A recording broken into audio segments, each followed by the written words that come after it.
दुनिया का पहला न्यूक्लियर बॉम्ब भगवद गीता के सिद्धांतों पर बना था? क्या जे रॉबर्टसन ओपनहाइमर भगवद गीता से इंस्पायर थे? ये तमाम बातें आपने सोशल मीडिया पर जरूर सुनी होगी, लेकिन चलिए आज हम इस तमाम बातों का सच जानते हैं। साथ में ये भी पता करेंगे आखिर भगवद गीता और न्यूक्लियर बॉम्ब का क्या रिलेशन है। नमस्कार मेरे प्यारे दोस्तों, मेरा नाम है सोनिया और सकल ज्ञान परिवार में आपका फिर से एक बार स्वागत है।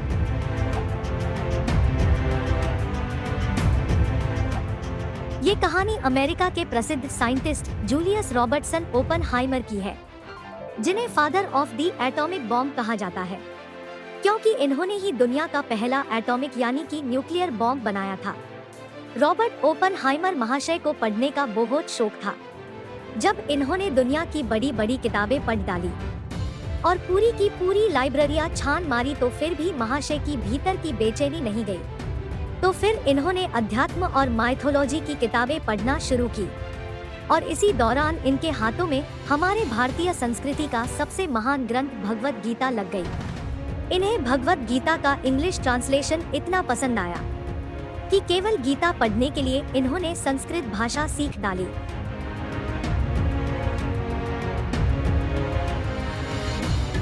दोस्तों, लेकिन भगवद गीता ने न्यूक्लियर बॉम्ब बनाने में क्या हेल्प की होगी, तो चलिए जानते हैं। जे रॉबर्टसन ओपनहाइमर ने भगवान श्री कृष्ण से प्रभावित होकर परमाणु बॉम्ब बनाया।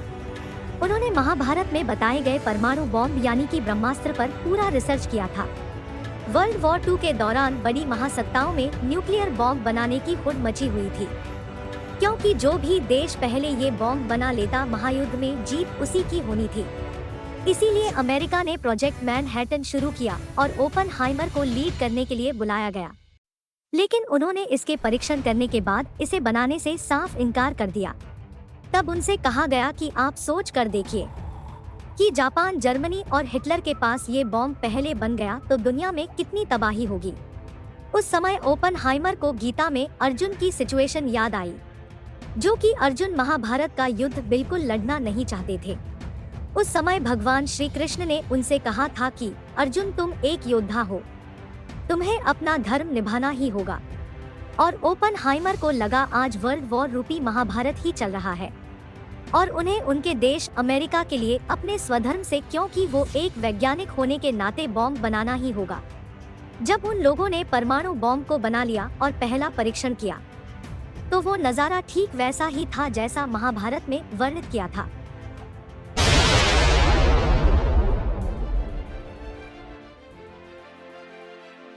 16 जुलाई 1945 को अमेरिका के न्यू मैक्सिको में न्यूक्लियर बॉम्ब का पहला परीक्षण सफल हो गया। उस बॉम्ब से 50 किलोमीटर से भी ऊंचा आग का एक मशरूम रूपी बादल ने जन्म लिया, जो कि कई सैकड़ों मील की दूरी से देखा जा सकता था। इस भयानक दृश्य को देखने के बाद ओपनहाइमर के मुंह से एक संस्कृत का श्लोक निकला, जो कि भगवद गीता के 11वें अध्याय का 12वां श्लोक था। उसका अर्थ ये होता है, आकाश में 1000 सूर्यों के एक साथ होने से उत्पन्न जो प्रकाश हो, वह भी उस विश्वरूप परमात्मा के प्रकाश के सदृश कदाचित ही हो।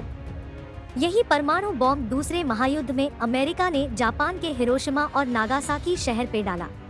6 अगस्त 1945 को जापान के हिरोशिमा और 9 अगस्त को नागासाकी में न्यूक्लियर बॉम्ब गिराए गए और एक ही झटके में युद्ध खत्म हो गया, जिससे हजारों नहीं लाखों जिंदगियां तबाह हो गई और आधा जापान जलकर राख हो गया।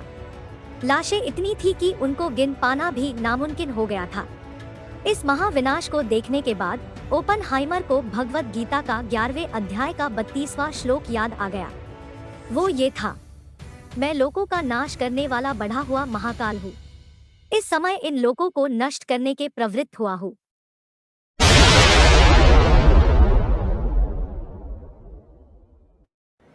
तो दोस्तों, ये थी भगवद गीता और न्यूक्लियर बॉम्ब के रिलेशन की कहानी। दोस्तों, हमारे हिंदू संस्कृति से पूरी दुनिया प्रभावित है और वो इस महान ज्ञान को पाकर लोग दुनिया बदल रहे हैं। तो ऐसे ही वीडियो देखने के लिए सकल ज्ञान परिवार से जुड़े रहिए। जय श्री कृष्ण।